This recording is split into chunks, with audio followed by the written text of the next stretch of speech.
예, 여러분, 우리 박근혜 당선인의 여러 가지 그 행보에 대해서 얘기를 조금 드리도록 하겠습니다. 사실 이 박근혜 당선자가 경제에 대해서 좌파의 슬로건을 가지고 선거운동을 했다 하는 것을 여러 면에 걸쳐서 제가 비판도 많이 하고 지적도 했습니다.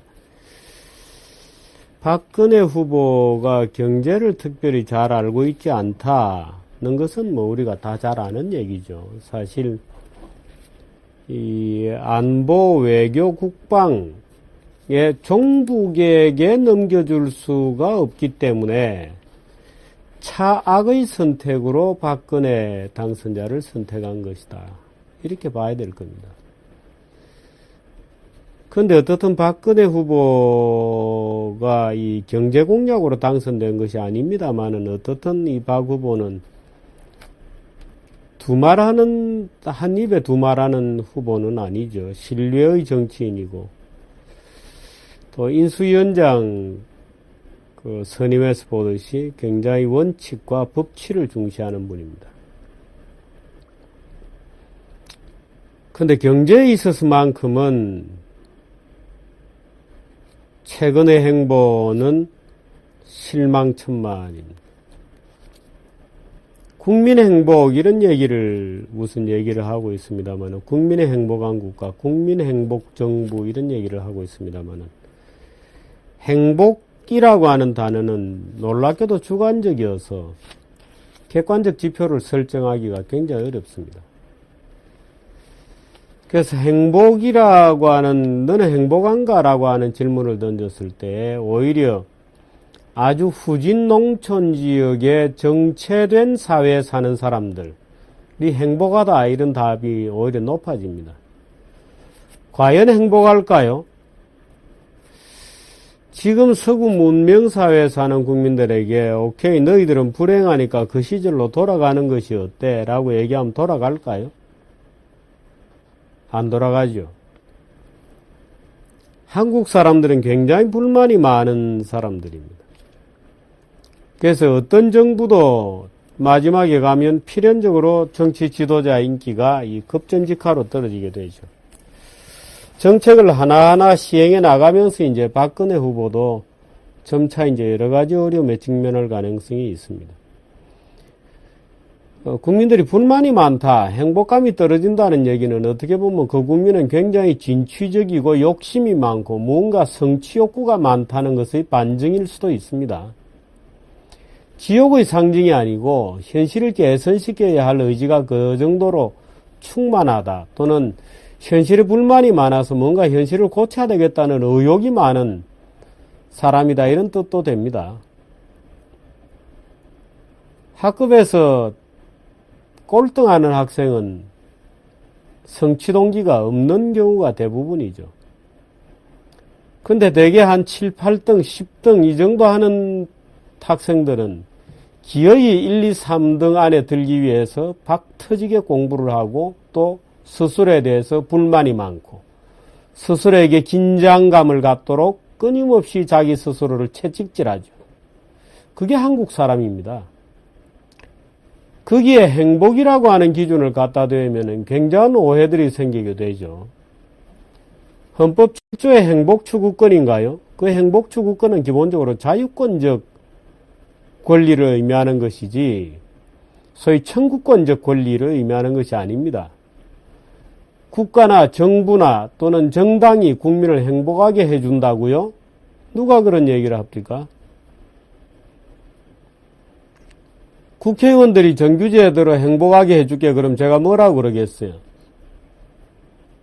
당신들 없어지는 게 내가 행복한 것 같아. 그 디오게네스가 그렇게 얘기했잖아요. 알렉산더가 와서 선생님 뭐 도와드릴 게 없습니까? 하니까 야 햇빛 가리지 말고 좀 비켜줘 라고 얘기했다는 거잖아요. 어떤 국회의원이 나를 행복하게 해줄 수 있을까요? 세금도 제대로 안 넣으면서 내 세금으로 자기들이 마음대로 누군가를 행복하게 해준다? 행복은 국가가 해주는 것이 아니죠. 행복은 나의 것입니다. 내가 이렇게 하는 것을 나는 행복이라고 본다. 너의 기준을 가지고 나에게 강요하지 마. 라고 하는 것이 나의 행복 추구에 관한 권리입니다. 행복은 나의 권리지 국가가 내게 해주는 게 아닙니다. 국가가 무슨 내 아버지도 아니고 무슨 내 가족도 아니고 국가가 왜 나에게 행복을 줍니까? 어디에서 그런 건방진 국가가 있어 본 적이 있나요? 히틀러나 스탈린이나 레닌이나 김정일이 아니고는 국민을 행복하게 해주겠다고 얘기해서는 안 됩니다.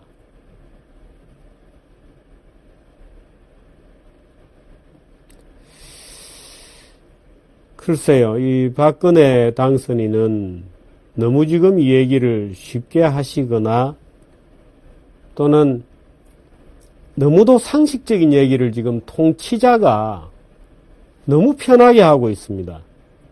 얘기하는 것들 중에 모순되는 것들이 너무 많아서 특히 경제 분야 얘기들은 대기업이 투자를 열심히 하고 고용을 열심히 해달라 그러면서 또 한편으로는 정리해고와 구조조정을 하지 말라 이렇게 얘기를 합니다. 구조조정이 뭔지 잘 몰라서 지금 그런 얘기를 하시는 거거든요. 고용과 투자를 한쪽으로 늘리기 위해서 한쪽으로는 구조조정을 하고 하는 것이죠. 부동산 투자를 하지 마라 이렇게 얘기했는데 지금 국내 시장은 부동산이 너무 침체되어서 문제입니다. IMF 이후에 국내 주요한 부동산 물건들은 전부 외국 금융기관들이 다 샀었죠. 싱가포르 투자청이라든지 또는 론스타라든지. 그 외국 펀드들이 와서 한국 부동산 시장을 농단해야 되나요? 그럼 대기업들이 부동산을 그냥 삽니까? 왜 부동산을 사나요?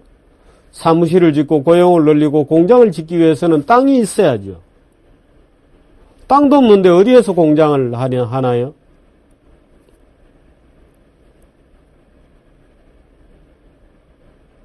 그래서 걱정입니다, 지금. 대기업은 정리해고를 하지 마라, 구조조정을 하지 마라 이렇게 얘기했는데요. 대기업 정리해고 하고 싶어서 하는 기업 아무도 없습니다. CEO들의 최대의 고민은 자기가 다니고 있는 직원을 내보내는 거예요. 가슴이 찢겨져 나가죠. 비참한 기분이 들죠. 구조조정을 통보할 때 그 CEO들은 어마어마한 스트레스를 받습니다. 내가 정말 이 직원에게, 이 과장에게, 이 부장에게 당신 이제 그만두라고 얘기할 자격이 있는가 정말. 어마어마한 스트레스를 받죠. 그러나 살기 위해서 하는 거예요. 전체 기업이 살아야 되니까. 기업이 살아야 되니까. 구조조정을 하지 마라고 얘기를 하려면 노동자업에 가서 월급을 깎아라 이렇게 얘기를 해야 돼요. 아니면 생산성 급여로 돌아가라 이렇게 얘기를 같이 해야 됩니다. 만일에 그렇게 같이 얘기를 하지 않고 구조조정도 하지 말고 자르지 말고 고용을 늘려라 이렇게 얘기하면 너 회사는 가만히 앉아있다 죽어라 이런 얘기하고 똑같죠. 좋은 말만 골라서 지금 다 하고 있습니다. 그래서 좀 걱정입니다. 지금은 선거운동이 끝난 기간입니다. 선거운동 기간이 아닙니다. 선거운동이 끝나서 아직은 인수위지만 이제 막중한 국가 경영의 책임을 지고 있는 분이 되셨잖아요.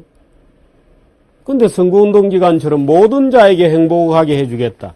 모든 자에게 너가 원하는 걸 다 들어주겠다. 라고 얘기해서는 곤란하죠.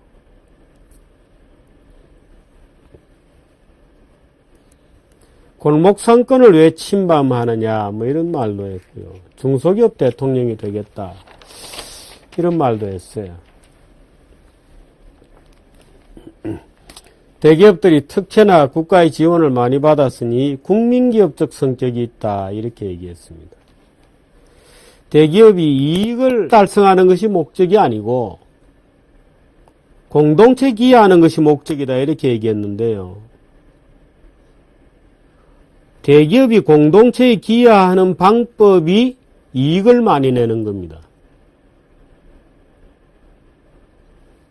이익이 뭐가 중요하냐? 고용이 중요하다고요? 대기업이 트리클 다운이 안 된다. 투자를 해봤자. 그럴까요? 대기업이 투자를 해봤자 일자리가 늘어나지 않는다고 생각하는 것은 바보들의 착각입니다. 바보들의 착각입니다. 대기업의 고용 유발 개수가 낮다. 당연하죠. 대기업 자체는 고용하지 않습니다. 예를 들어서 삼성이 스마트폰 라인업을 새로 시작을 했다. 반도체 사업을 새로 시작했다. 당연히 삼성은 투자하는 만큼 고용하지는 않죠. 그럼 어디서 고용이 되냐? 삼성이 납품하는 중소기업들에서 고용이 일어나는 거죠. 예를 들어 스마트폰을 한다. 삼성은 조직자죠. 투자를 해서 말하자면 고도의 투자가 필요한 부분 아주 그 사람 필요 없습니다. 전문가들 몇 명 투입되어서 어마어마한 자금을 몇 조씩을 투입해서 공장을 만들죠. 그 반도체 공장 가면 사람 아무도 없어요. 그럼 어디에서 고용이 생기나? 그 아무도 없는 무인공장 기계를 만들고 라인을 만들어서 깔아주고 공사하고 납품하고 하는 바깥에서 기업들이 생기잖아요. 그 바깥에 생긴 기업이 중소기업들이죠. 근데 삼성전자에 일자리가 생기지 않았으니까 너희들은 아예 투자를 하지 마라. 이제는 정부가 대기업은 아예 투자 지원 안 한다. 그 일자리 생기겠어요? 삼성에서도 일자리가 안 생기지만 중소기업들은 더 일자리가 안 생기죠.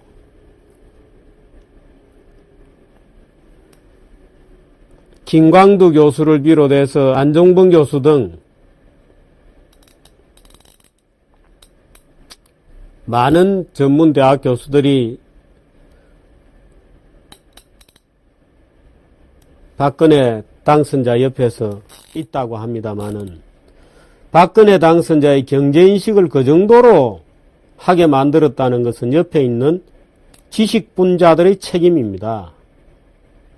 어떻게 같이 공부를 하고 있길래 이런 엉터리 경제학, 천동설적 경제관을 지금 가지고 계신 거예요.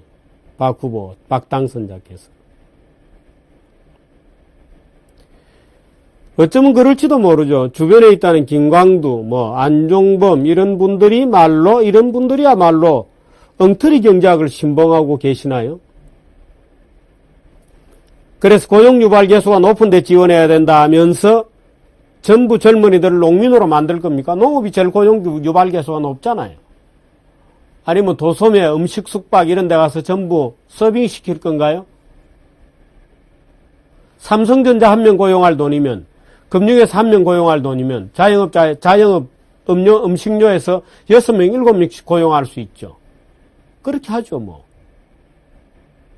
아니면 일산분당 가구공단에 가서 제3국에서 일하러 노동자들하고 같이 노동시키면 돈 1억 가지고 여러 명 고용할 수 있죠. 그런 일자리를 원하십니까?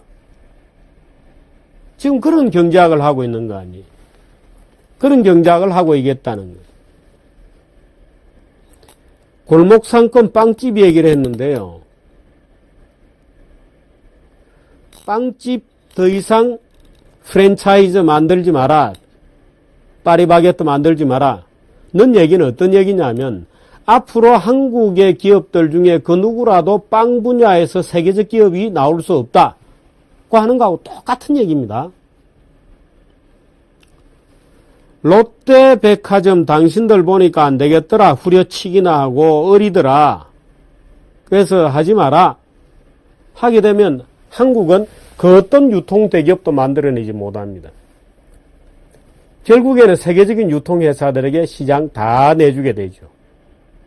바보입니까 우리가?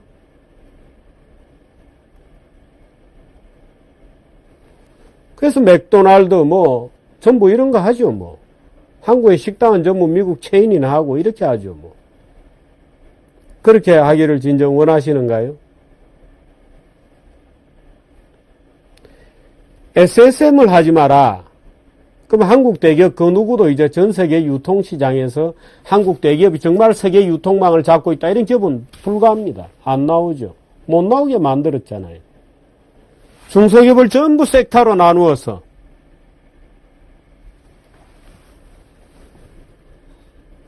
그 중소기업 업자들에게 소위 대등하게 대기업과 경쟁하도록 하기 위해서 무슨 납품 단가 협상권을 준다. 집단 협상 체제로 막 바꾼다.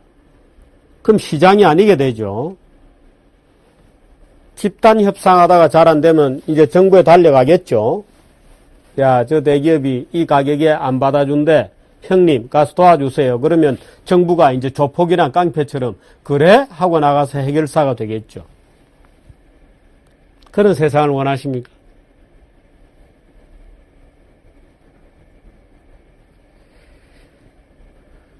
그래서 어제 그제 이 박근혜 당선자가 중소기업 중앙회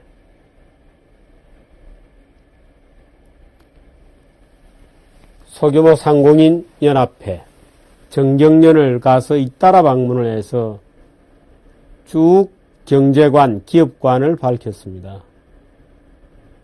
근데 정말 걱정된다. 정말 걱정된다. 정말 걱정된다. 물론 그렇게 한다고 해서 당장 내년 봄에 내년 가을에 우리 경제가 죽고 그렇지는 않습니다. 죽고 그렇지는 않습니다. 서서히 죽죠. 나중에 왜 죽게 되었는지도 모르게 더 이상 움직일 수 없을 지경이 되었어야 그때 가서 아차 도저히 어떻게 할 수가 없구나 하는 상황에 빠져들게 될 겁니다. 나중에 이게 잘못된 길이라는 것을 깨달았을 때는 never return, 돌아오지 않는 강을 건넌 다음이라야 깨닫게 됩니다. 왜? 그 전 단계에서는 그걸 인식을 못합니다. 인식을 못하게 되어 있습니다. 인간의 의식 구조는.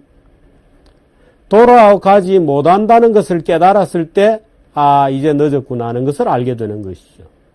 그 전까지는 오히려 개혁이 불철저하거나 대기업을 규제하고 중소기업을 촉진하는 정책이 아직까지 약발이 안 먹혀서 그렇다라고 사람들은 생각하게 되거든요. 그게 사람 사고의 일종의 패턴입니다. 얼마 전에 후카카와 유키코라고 하는 일본 논평가가 이렇게 얘기했습니다. 한국은 압축 성장을 했다. 이제 압축 붕괴할 거다. 무서운 얘기죠. 한국은 압축 성장을 했다. 이제 압축 퇴조를 보이게 될 거다. 일본은 그래도 오래된 부자니까 망하는데 한 20년 걸렸죠. 근데 우리는 압축해서 다 떨어먹자.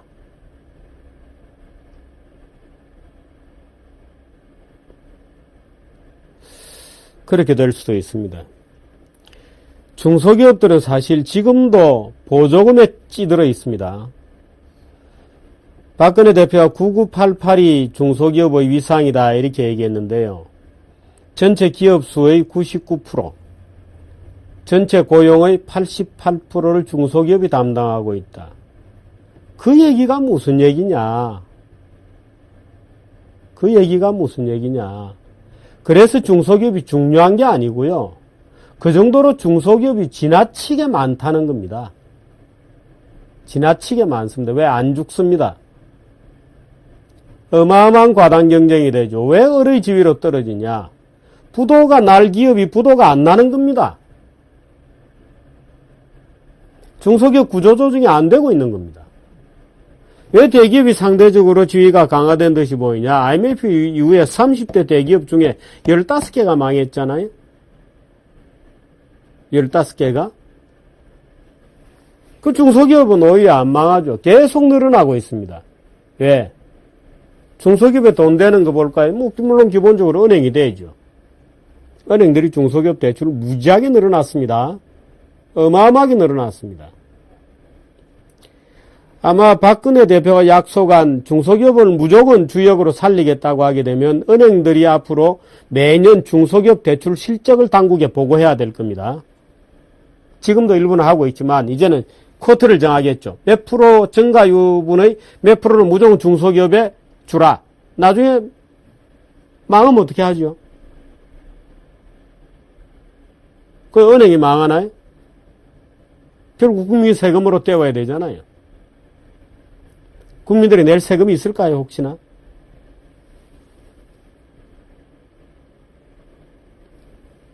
그런 거 밖엔 지금 할 게 없습니다. 지금 중소기업에 돈 빌려주는 데가 중소기업진흥공단, 중진공이라 그러죠. 신용보증기금, 기술신보, 정책금융공사. 나가 있는 돈이 47조입니다. 47조 원. 이 4개만 민간은행들이 준 거 빼고 돈 빌려간 중소기업 31만 개입니다. 우리나라 전체 기업수가 42만 개입니다. 42만 개 중에 정책금융 다루는 기관으로부터 돈 빌려간 곳이 31만 개입니다. 아마 거의 상당 부분일 거예요. 42만 개가 우리나라 법인으로 되어 있는데 이 42만 개 중에 실제로 망했는데 폐업을 안 하고 있는 회사들이 몇만 개 될 거라고 보면 거의 대부분의 기업들이 정부로부터 뭔가의 거래관계를 갖고 보조금을 받고 있는 거죠. 이런 구조가 장기적으로 지속 불가능합니다. 더 해주는 유일한 방법은 이제 은행에 쿼타를 정해서 매년 은행의 대출 증가분의 몇 프로는 무조건 중소기업에 주라 라고 의무화해야 되죠.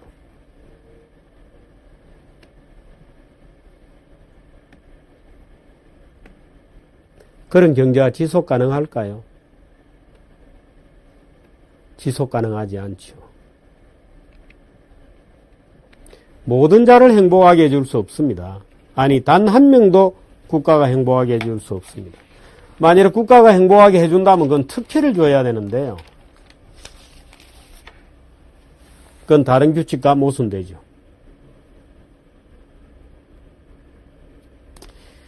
박근혜 대표가 경제를 모른다는 것은 우리 모두가 잘 아는 것이었습니다. 그래서 오히려 더 두려운 것이죠. 종북에게 줄 수가 없었기 때문에 박 대표에게 준 것에 불과한 차악이다. 이제 그 악이 독소가 될지 어떨지 시험대에 올라와 있습니다. 말만 있는 거지 아직까지 법이 된 것은 아니니까요. 그래서 저는 걱정이 참 많이 됩니다. 최근에 시중에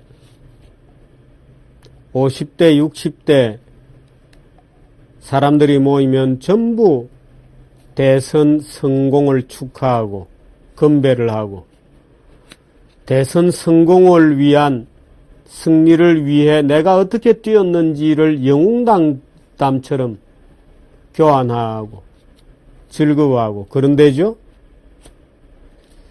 얼마나 오래 갈까요?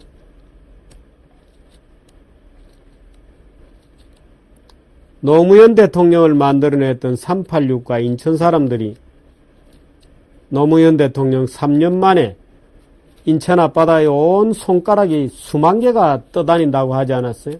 손가락 왜? 그 찍었던 손가락을 잘라버린다고. 온 인천 앞바다에 노무현 찍은 손가락을 잘라버린 손가락들이 둥둥 떠다닌다고 하지 않았어요? 50대, 60대 여러분, 내가 이렇게 박근혜 대통령을 만들기 위해서 열심히 뛰었고 우리 잘했다 라고 너무 자축하지 마시기 바랍니다. 무용담도 너무 길어지면 우선 젊은 사람들이 싫어하고요. 무용담이 높았던 만큼은 나중에 실망감과 열패감, 정말 별 볼 일 없었구나 라고 하는 실망감도 커지게 됩니다. 그건 박근혜 당선자도 마찬가지입니다. 이미 당선이 되었습니다. 선거는 끝났습니다. 더 이상 국민들에게 아름다운 말을 하시면 안 됩니다. 더 이상 국민들에게 아름다운 말씀을 하시면 안 됩니다. 경제는 국민들의 피와 땀으로 노력으로 되는 것이지 투표함으로 말로 약속으로 그렇게 되는 것은 아닙니다. 정치가들이 약속해서 국민이 행복해진다면 누가 약속을 하지 않았겠어요? 또 다 약속을 하고 있지만 결과는 그렇게 잘 되질 않죠. 일관된 원칙을 가지고 꾸준히 밀고 나가는 것인데 모든 자에게 모든 자의 밥그릇을 챙겨주겠다는 식으로 경제는 돌아가는 것은 아닌 것 같습니다. 그래서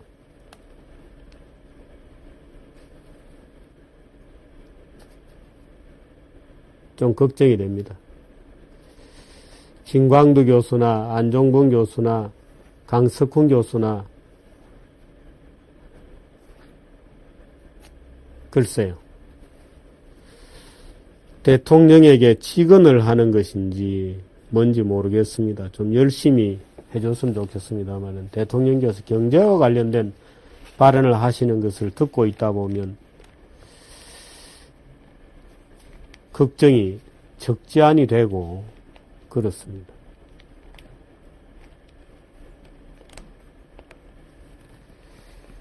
물론 내년에 당장 경기가 꺾일 것 같지는 않고요. 저는 개인적으로 내년에는 오히려 하반기에 가면 경기가 좋지 않겠나 이렇게 봅니다. 그래서 혹시 제 얘기를 쭉 듣고 내년 경기가 바로 나빠질 거다 이렇게 생각하지는 마시기 바랍니다. 대통령이 이제 여러 가지 법이나 이런 게 잘못되어도 그렇게 급전직하로 나빠지지는 않습니다. 그 탄력이 있기 때문에 눈에 안 보이게 이제 서서히 이제 나빠져서 어느 순간에 보면 never return 돌아가지 못하는 렛대의 강을 건너게 되는 것입니다. 그 점에 대해서 걱정이 되어서 한 말씀 드렸습니다만은 앞으로 인수위원회 경제팀이 어떤 팀이 구성이 될까 하는 것을 생각해 보면 답답하고 걱정도 되고 그렇습니다. 여기까지.